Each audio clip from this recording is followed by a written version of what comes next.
Hello and welcome to the Spiked podcast. I'm Fraser Myers, and with me, as ever, we have Spike's editor, Tom Slater. Hello. And Spike columnist, Ella Whelan. Hi. Coming up on the show, David Amess, Plan B for Winter, COP26, and Dave Chappelle. So the MP, David Amess, was killed about a week ago. A man has been charged with murder and with preparing terrorist acts. Now, obviously, a lot of politicians are understandably very shaken by this, but there has been a bit of a disconnect between the act itself and what has kind of captured the political class. I think it's fair to say, Tom. No, I think it's been slightly surreal, to be perfectly honest with you, because if you look at the past week, what have we spent most of our time talking about? We've been talking about the abuse that MPs receive. We've been talking about online anonymity. It's been generalised, this crime, as if it's just a sort of symptom of a general hatred in society, a general anger in society, taken down particular rabbit holes which seem to have no bearing whatsoever on this particular alleged terrorist murder. You felt like you were going crazy at certain points in the week, I think it's fair to say. I don't mean to sound flippant, but you felt the need to have to point out, as we did many times on Spike this week, that David Amess was not the victim of a particularly nasty Twitter storm. He was the victim of a suspected terrorist attack, which, as we found out in the past couple of hours, is being treated as terrorist with ideological and religious motivations. So to put that in the same bucket as people getting abuse online in general just makes absolutely no sense. I can understand why MPs would think about their own safety in general at a time like this. But at the same time, that's the only thing that we've talked about. We've talked endlessly about online anonymity as if that had any bearing on this whatsoever. And I hate to say it, but this just fits the pattern that we always get, which is that in the wake of a terrorist attack, whether we're talking about, in the wake of an Islamist terrorist attack, really, let's be serious about this, the instant impulse is to deflect. Either you find yourself in a conversation about, we can't get too angry about this because that could have adverse consequences for the Muslim community, etc. Or in this case, you see something entirely different, which is just to try to move the conversation onto something entirely different, something that people might find unpleasant, but has no bearing on this whatsoever. And it's been so striking how that narrative has kind of triumphed over the facts of the case itself. What you read about in the news stories, things coming out over the course of the week about this individual having contact with the Prevent scheme, potentially being a fanboy of Anjem Choudhury. You read about these things in the news pages, but when you get to the comment pages or you hear what's going on in Parliament, an entirely parallel conversation is going on. And I think it just shows that the sort of unseriousness, if nothing else, of this particular discussion, that instantly the attempt is to deflect attention somewhere else. And it's almost people do this unthinkingly now. Yeah. That's probably almost the most unsettling part of all of this week, I think. Yeah, I mean, Ella, what have you made of the sort of territory that it's been brought onto? Online anonymity, abuse online. I mean, there's talk about beefing up the government's planned online safety bill in response to this. I mean, it is, it's surreal, but what do you make of it? Well, there are lots of people on social media who are kind of saying things like, don't want to sound conspiratorial, but isn't it relatively convenient that the government seems to be using and abusing the killing of David Amess to bolster its plans to crack down on social media giants, to say we need to do more about harm online, and it's all kind of a bit politically convenient. But I mean, the point that Tom makes about the fact that there's this deflection, there's the deflection that no one wants to talk about the fact that this was an Islamist terrorist attack, supposedly or allegedly. But there's also the fact that it's not even just deflecting to not talk about Islamist terror. It's also the suggestion that the threat that MPs face is not from even lone wolves or madmen or terrorists, but from the general public. Yeah. So you've had, the day after the killing, you had MPs coming on to talk about how they had felt nervous in their surgeries, some of them suggesting that they might use plastic face shields. I mean, not to sound flippant, but as if that would prevent a knife attack. A plastic face shield is ridiculous. But also just suggesting that things are a little bit hairy out there. And it really reminded me of discussions that we had post-Brexit, which was about the way in which politicians felt very nervous about engaging with their publics. Everyone kind of knows that MPs don't particularly like surgeries. In fact, that's why David Amess has been singled out as this quite unique individual, and that he lived and breathed as the stories are telling of him, the interaction with the public. He was a unique politician, that he actually enjoyed his surgeries. Lots of them sort of wince when they have to do it. But this now is being used as an excuse to put another barrier in the process of democratic interaction with your constituents in a really cheap way, and most tragically in a way that, someone like David Amess fought back against. After the murder of Joe Cox, he was one of the politicians who came out saying, I'm still going to have my surgeries, I'm still going to go out into public. And indeed during the pandemic, he made some speeches in the House of Commons talking about the need to have face-to-face interaction, about the importance of being accessible as a politician, even with the risks that involves. And obviously he felt he was a victim, not to the risks of going out into the fray of the public, but to a very specific attack that happens in a very specific political context. It's a difficult argument to make at the moment.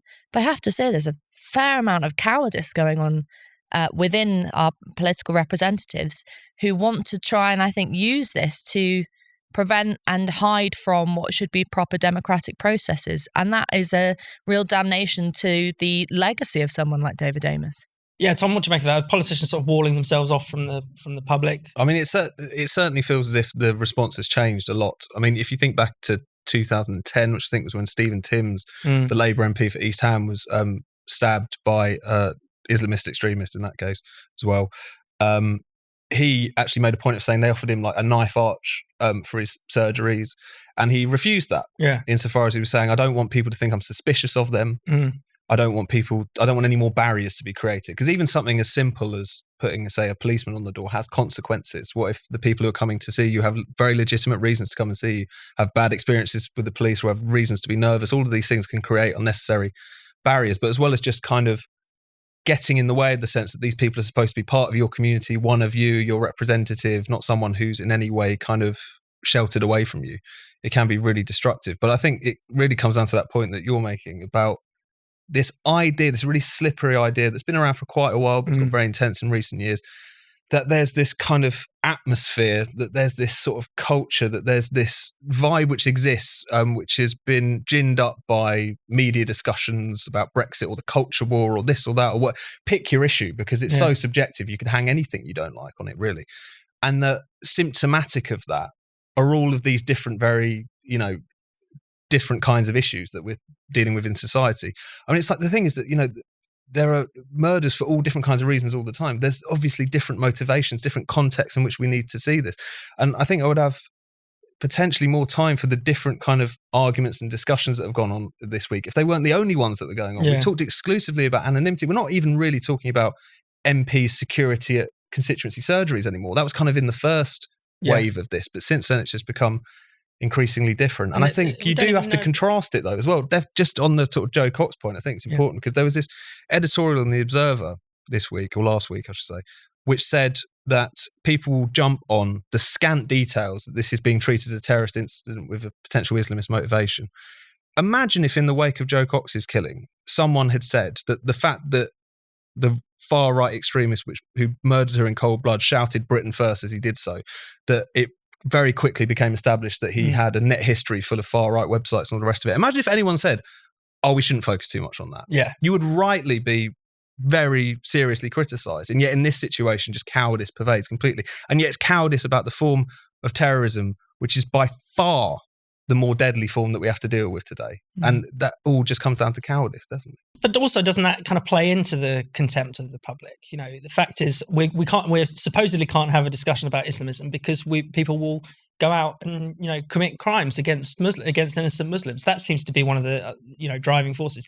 So again, there is this cowardice and contempt, combining together to wall us off from our representatives and to wall us off from free speech and proper democratic discussion. Yeah, I mean, this has been used not just in relation to anonymity, but there's also been calls to regulate the press in the wake of the killing of David Amess. I mean, people have been sharing the front pages, the Enemies of the People front page that got everyone's knickers in a twist way back when, but also sharing this front page from the Telegraph that had something like the Brexit deniers or something, and a list of MPs that had voted against a particular... the mutineers. Yeah, the mutineers. And it was, people brought up the Jess Phillips, line stabbing you in the front in relation to Corbyn. And suddenly the discussion is you cannot use certain kinds of language to talk about in politics, or you risk some madman going out and killing someone.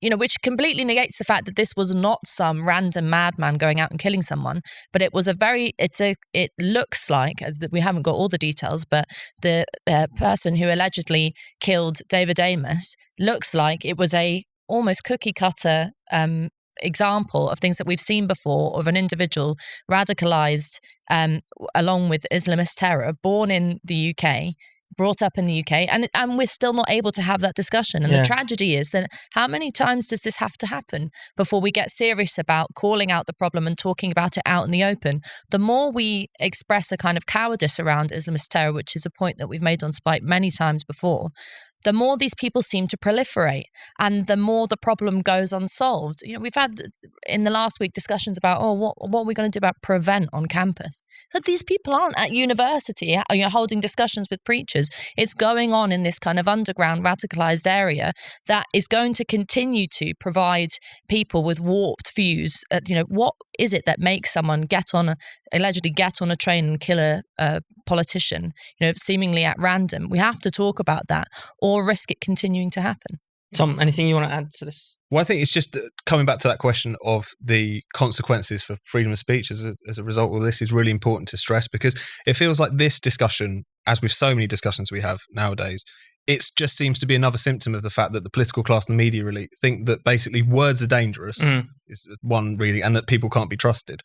And if you believe those two things, then censorship is a logical consequence of that. So we've been talking a lot about online anonymity, as if it's no small thing to end online anonymity, given the fact that, we're not even necessarily talking here about dissidents in far-flung autocracies who need anonymity to express their views without fear of retribution. It's people who hold pretty mainstream views on gender and sex and all different things that we'll often talk about on this podcast, let alone the fact that, you've got politicians who spend a lot of time railing against the tech oligarchs, but now seemingly want them to hold even more data about us. It's a slightly strange situation to come to. But also more broadly, the online safety bill, as you've been saying, which would basically submit online speech to Ofcom regulation. I mean, there would be some of the most drastic restrictions on our ability to express ourselves in general, let alone just on the online space, that we've really ever seen. And it's just until you tackle that core point, which is that speech is the problem, that people are the problem, rather than distinct people in society, distinct threats, distinct movements. Until we dislodge that and have the conversation that we need to have, it's only going to end in illiberal consequences, definitely. You're watching the Spiked podcast. While you're here, you should subscribe to our YouTube channel and click the bell so you never miss a video. But even better, to keep up with all of Spike's content, all of our brilliant articles and essays that we publish every weekday, you should sign up to our newsletter, Today on Spiked. Every weekday, you'll get a roundup of all of Spike's content, plus some exclusive commentary. To sign up, just go to spiked-online.com/newsletters and click Today on Spiked. That's spiked-online.com/newsletters and Today on Spiked. Now, back to the Spiked podcast.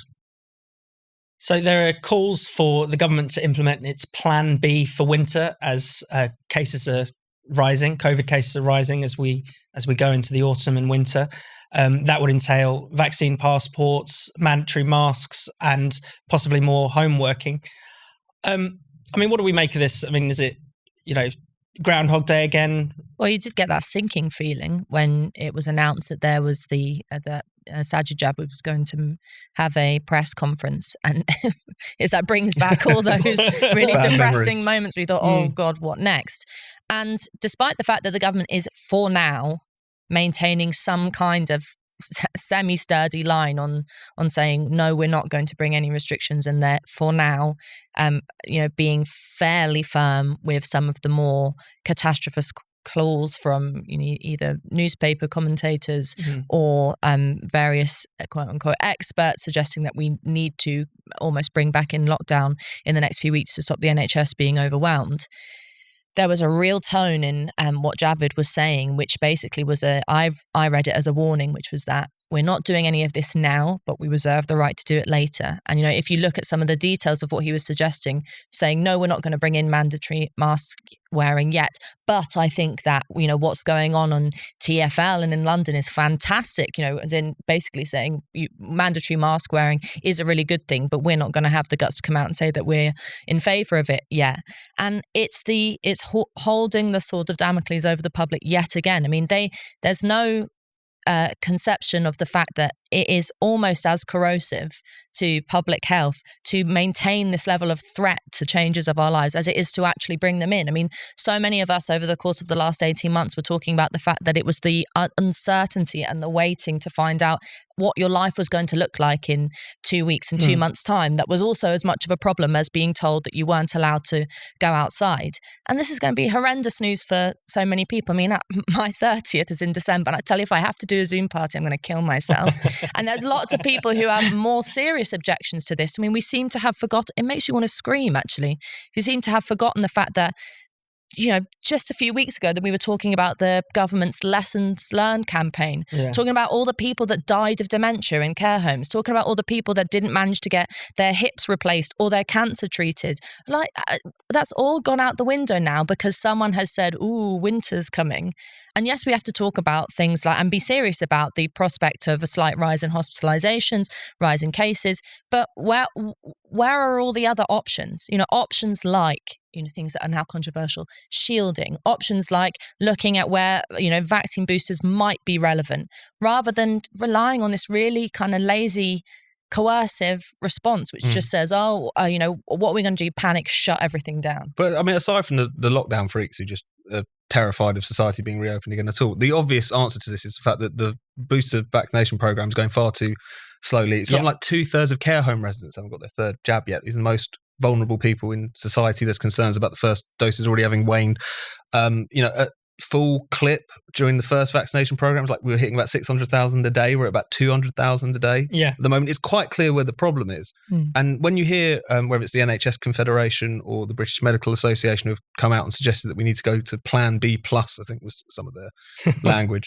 What they're not letting on here is this isn't a question of COVID cases overwhelming the NHS. This is a question of a combination of COVID, concerns about flu, of course, and also the backlog. Yeah. So it's a completely different situation. And I was trying to suggest that the NHS isn't squeezed and that a lot of them are burnt out and all of the rest of it. But what are we going to get into a situation just whenever the NHS comes under any kind of pressure, as it does every winter, basically, that therefore, again, we have to protect the NHS rather than the other way around? It's a really strange state of affairs. And also, I think it might end up changing the discussion a little bit about it. If this is really the road that the debate is going to go down, I think people are going to start asking much more searching questions about why, in this instance or any other, it seems like the NHS can't walk and chew gum at the same time on all these different issues. I think whilst the goodwill towards the health service, which is significant, especially towards the people who work in it, rather than as some sort of abstract institution, whether or not setting this as, your freedoms basically have to go out the window because of the fact that the NHS is under strain. Yeah.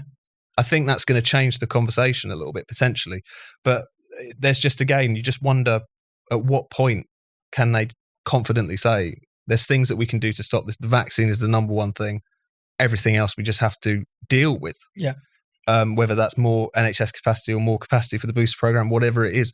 But again, we're trapped in this. And also there's still, remarkably, a lot of kind of political energy engaged in just kind of scoring lame points off the Tories because of their reticence to strip people of their freedoms again. That's a big part of this, definitely. Yeah, and I suppose isn't a big part of it as well that, this is the first sort of post-vaccine winter. If we have restrictions this winter, then surely that's going to be the story for every winter from now on, right? If we don't get through this winter without it. Yeah, we're in trouble in the long term. This is the moment where you need a government with some balls that's able to say, okay, we are confident in what we've done in relation to the vaccine program. And as Tom says, we're going to booster it more and get it to the right people in the right places. But the implementation of lockdown or mask wearing, stuff like that, is a failure. Yeah. I think we've forgotten that. It's like that is a failure of process. Even way back in the beginning of this pandemic, I mean, lockdown was always described as a means of, as a kind of a stemming of a problem. Yeah. It wasn't like this is the cure. It's the phrase protecting the NHS. That means something's going wrong, and that's been lost from this discussion. The fact that this is not a positive, like the vaccine is. This is not a positive implementation. This is the admission that you are doing something wrong. And, I have to say, I'm going to sound like authoritarian now. And obviously, I completely believe in press freedom and all of that. But the section of the press conferences where, newspaper editors and commentators come in and are now essentially actively pushing for lockdown restrictions or lockdown-like restrictions. One person who asked a question, who shall remain nameless, said, basically saying to Sajid Javid, it's terrible that one of your MPs was talking about having a Christmas party. How dare he? And, people aren't wearing enough masks in the House of Commons. And Sajid Javid comes back and says, oh, you've got a point, yes. And you just want to rip your hair out because you think it's at a point when the press is very out of step with the rest of the public. Yes, people are still taking this seriously, but there is no desire for the kind of the scenes that we have been through in the last 18 months. No humane person would want to put people through that again. And yet there's this flippant way of just talking about this as if it's just a case of, it was just like last Christmas when you had to open the windows and wear a jumper. It's a complete maddening, playing down of the seriousness of what we've been through in the last year and a half. And just quickly, Tom, there's the question of how we implement all this, how this goes through. The Coronavirus Act has been extended for another 6 months without even needing a vote in the House of Commons. The Plan B for winter will go through, either via the Coronavirus Act or via the Public Health Act, but there won't need to be a vote on it in Parliament. I mean, that's a big problem, isn't it? Well, that's the other thing that's going on under the surface, which again, the press seem to have no interest in whatsoever, is the nature of these restrictions, the civil liberties points, as you were saying. How even now, none of them feel moved to say, are you really going to do this again? What about all of the consequences of that, et cetera, et cetera? The fact that the questioning is always in one direction, I think has been fascinating. But as you say, it's also not only the nature of these restrictions, but how in which they're implemented. The winter plan envisages using, again, these reserved powers for ministers to be able to just make law so that they can do so at speed. And the lack of even just sort of public media discussion about the fact that on COVID, the government was ruling by decree. I just don't care about it whatsoever. Yeah. It's so fascinating. Is it the only thing that people should be talking about in the midst of a pandemic? Of course not. But it's a pretty significant thing, don't you think? And yet these things just go through without anyone almost noticing. So Boris Johnson has announced the UK's plans to get to net zero. They complement a lot of the other plans that have been announced over the years, of course. But this comes in advance, 2 weeks in advance of COP26. I mean, we have heard a lot of this before, gas boilers replaced with heat pumps, more electric cars, more hydrogen fuel, that kind of thing. But is there anything that's sort of stuck out to you, Ella, or anything about the nature of this kind of strange politics? Well, I mean, it's sort of uncontroversial to say that the COP26 is the flagship event for Boris Johnson to prove his conversion away from what used to be a kind of, semi-libertarian, semi-ballsy politician, or at least pretended to be, who didn't care necessarily about what was politically trendy, and to this, this new man who, as we've said many times on this podcast, has certain campaigners and lobbyists in his ear who are obsessed with green politics, who's all for, as you pointed out in your column this week, Fraser, basically instituting austerity to the British public, openly talking about the need to do and consume less. They don't use words like belt tightening, but in the policies that they're announcing, it's very clear that people are going to have to get used to the idea that they would drive less, that they would eat less meat. This is all being turned from, a impoverishment into a virtue. It will make your life better if you have less food and less options, and somehow we're meant to swallow this. And one of the really insightful examples of this was the announcement of the $5,000 grant for heat pumps, which was announced as this, look how generous we are giving you $5,000 in something that definitely costs more than $5,000. But it was a really good example of the short-sightedness of these policies, because anyone who knows anything about homes and about heating and about the way in which, as you've pointed out many times, Fraser, these pumps work, $5,000 towards it, okay, might get you some of the way there, but it's going to cost you 10, 15, 20 grand to insulate your crappy home to be able to make this thing work. And so, and then they've not only this, but they've also brought in the suggestion that there's going to be bans on new gas boilers from, I think it's 2035 or something. So basically that's saying, like the ULEZ in London and many other of these policies, get on board or suffer. Yeah. And what are we meant to do with that? What is our democratic means of challenging this? I'm not going to get to go to COP26. Are you going to get to go to COP26? How are any of us meant to, raise any criticism about this? It feels incredibly authoritarian and really undemocratic. Tom, I mean, what have you made of kind of Boris's relation to this in particular? Because he does, he's, going full guns blazing for net zero. But on the other hand, he will say things like, there's not a hair shirt in sight and stuff like that. Yeah. He'll make fun of Insulate Britain. I think he said something along the lines of, the boiler Gestapo are not going to break in your house and wearing sandals. And all that wearing stuff. sandals. Yeah. I mean, what do you make of that strange tension? I think it's a recognition that this is an unpopular agenda, and it's associated with that kind of level of like eco-extremism and sort of middle class moralism, and again this kind of sense that we have to almost it's like a kind of penitence or something that we now have to rein things in and rein in our lifestyles because of the horrendous impact we've had on the planet. But I think it shows a level of defensiveness. I mean, that's the main thing. I mean, the other thing about the way in which he's been talking this past week has been really interesting is he's quite openly talking about the fact that this is like a gamble in terms of a lot of these policies, because really we all know the technology isn't there. The kind of production for things like heat pumps or whatever isn't necessarily there. So the aim is that the government intervenes and it subsidises and it dishes out loans here or there. And the hope is that the private sector will kind of come through and therefore the costs of heat pumps will go down, or again, these technologies will finally come through, carbon capture and storage, which you need, as far as I understand it, to do hydrogen power and all the rest of it. And every single scenario envisaged by the Climate Change Committee features carbon capture and storage very heavily. So if it doesn't work, it's over. And it's not been done on this scale. So it's all of this stuff is just complete wing and a prayer. And the problem about this discussion is because it's informed by that kind of broader apocalypticism of like, well, it might not work, but then otherwise we'll die. It just becomes this kind of really deadening, what option do you have? It becomes this really deadening discussion. And I think the point about the sort of democratic deficit of it is really important, because net zero was committed to in the Theresa May days after 90 minutes of debate. It's not actually... It's generous to call it debate. Yeah. Backslapping. It was just, this was nothing that was ever really submitted to proper levels of public discussion, democratic scrutiny.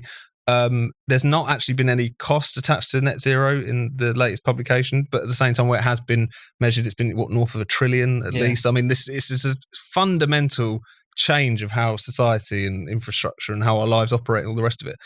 But it's just kind of sliding through. And the only pushback you get from, say, the Labour Party is you're not doing it fast enough. Yeah. Quickly.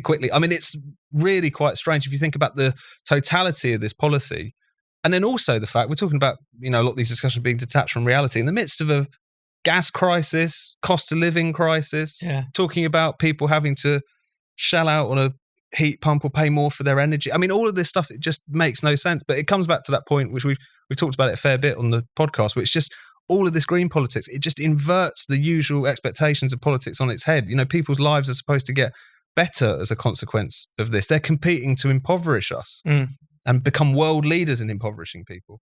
I hope that only in the end, just the normal logic of politics wins out, because there will be some sort of significant backlash, however form it takes, but they're not getting it at the moment. The danger is that something's got to give, and the backlash comes kind of from an unexpected place, and because people have been squeezed too hard, unfortunately, and we obviously don't want that to happen. But there's also this distortion that the other side to this is everyone gets on board with this because no one wants to kill the planet. Or I remember listening to the radio the other day, and one of these climate scientists that get rolled out on these programs was asked, well, what about the fact that this is going to make working class people's lives worse? Things are going to cost more, and they're not going to be able to afford to have the electric car that you swan around in, so they'll just have to walk. And her response was, well, if we don't do anything, we are all going to die, or we are all going to become impoverished. And you think, no, we're not, because it's not, by your own admission, it's not you that gets to go first if the planet starts trying to kill us. But I think the point that Tom makes about the democratic deficit is so important, and not to sound bitter, but you remember after Brexit, there were so many people saying, how could we possibly have known what we were voting for? No one knew the consequences, despite the fact that, as we pointed out, he had vast amount of public discussion about this. There was a real, the whole establishment agreed that it was impossible for anyone to know the consequences of the detail of how Brexit was going to change our lives. And no one is talking about the detail of how these policies are going to change our lives. The fact that, for example, old people will not be able to heat their homes, or that, even semi-frivolous things like young people who live in far-flung places out in the sticks where you need to have a car to get around and have a life and have a job and meet friends and all that kind of stuff aren't going to be able to do that in the future. None of this stuff is being discussed, and you end up, that's, I think, what drives people away from a sensible discussion about the environment.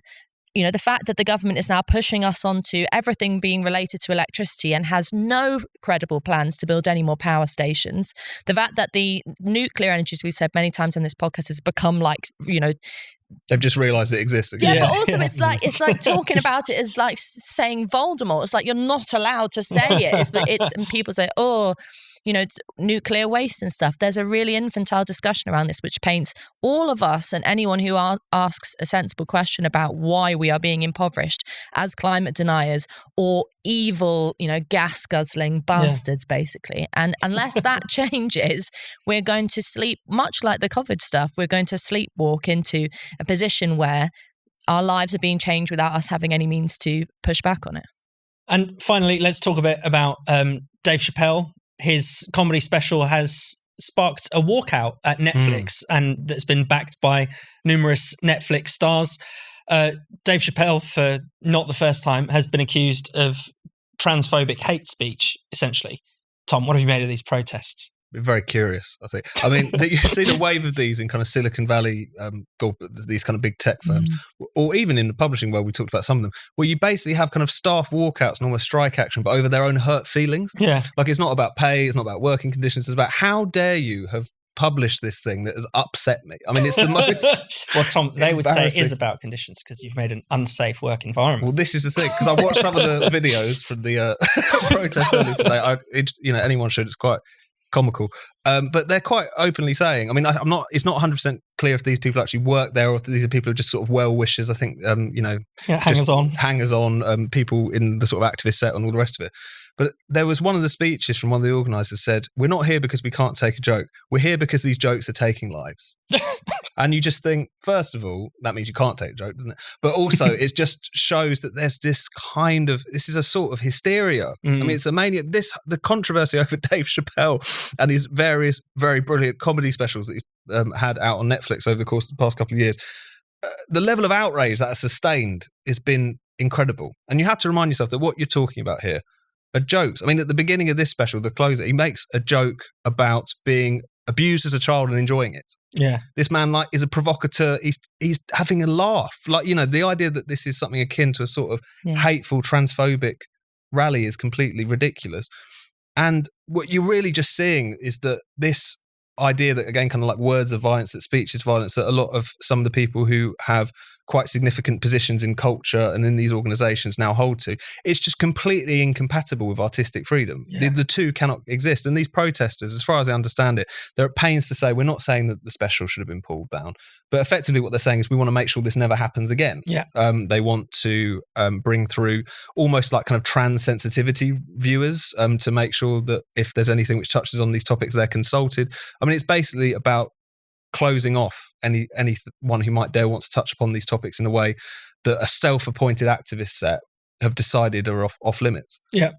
So, I mean, it's all very strange and very ridiculous, but at the same time, it's the fact that Netflix, interestingly, is starting to cave into it after originally putting up a bit more of a quite robust front, I think tells you where things are going in that respect. What do you make of just the scale of the controversy? I mean, it's some people have pointed out on Twitter that it's been in the news for longer than the Afghanistan withdrawal and, various other serious But also, issues. It's gone on for more than one of his programs. I mean, the whole point about his closer, this most recent one that's come out, was that it was addressing the fact that he's had to address this issue again and again and again. Yeah. And actually, I'm a great fan of Dave Chappelle. In fact, actually, I think you told me about him, Tom. And since you've told me about him, I've gone to all of his shows and watched as many as I can and watched him. And you know that he actually kind of has told less jokes in this most recent one, has spent more time politically opining about how he is not a transphobe. And, you know, he is very clear about the fact that he doesn't think that people shouldn't have rights and stuff like that. But that how he's pissed off at being told that he can and cannot say certain things. It's a really infantile way of looking at comedy as well. Because I remember when I went to see him in, I think it was Camden a number of years ago. It was before the whole trans stuff. And I'm not certain, but I'm pretty sure myself and my partner were the only white people in the crowd. And all his jokes were about white people and how awful they were and all this kind of stuff. And, you know, when you got past the uncomfortableness of the fact that he was actually pointing at us a lot of the time and everyone else was laughing at us, it was hilarious.